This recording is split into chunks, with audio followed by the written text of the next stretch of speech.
నమస్తే, welcome to Sakshi sports. నేను మీ కృష్ణబాల. Punjab Kings allrounder Shashank Singh, అతడి తండ్రి శైలేష్ సింగ్ పై భోపాల్ నగరంలో క్రిమినల్ కేసు నమోదైంది. ఇంట్లో వంట మనిషే వారిపై కేసు పెట్టాడు. మధ్యప్రదేశ్లోని రేవా జిల్లాకు చెందిన విపేంద్ర సింగ్ తోమర్ను శైలేష్ ఇంట్లో వంట మనిషిగా కుదిర్చారు. నెలకు 15,000 రూపాయల జీతంతో పాటు వసతి, భోజనం కల్పిస్తామని హామీ ఇచ్చారు.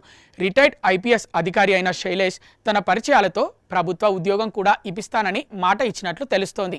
అయితే పని ప్రారంభించిన కొద్ది రోజులకే శశాంక్, శైలేష్ తన వంటపై ఫిర్యాదు చేస్తూ తరచూ దుర్భాషలాడేవారని విపేంద్ర ఆరోపించాడు.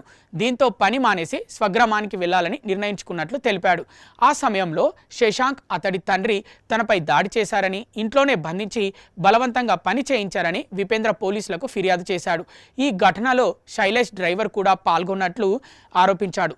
తన మొబైల్ ఫోన్ను కూడా లాక్కున్నారని పేర్కొన్నాడు. ఫిర్యాదు అనంతరం పోలీసులు బాధితుడికి వైద్య పరీక్షలు నిర్వహించగా ముఖం మరియు శరీరంపై గాయాల ఆనవాళ్లు గుర్తించినట్లు సమాచారం. దీంతో ప్రాథమిక ఆధారాల ఆధారంగా శశాంక్ సింగ్, శైలేష్ సింగ్లపై కేసు నమోదు చేశారు. పోలీసులు బిఎన్ఎస్లోని పలు సెక్షన్ల కింద కేసు నమోదు చేశారు.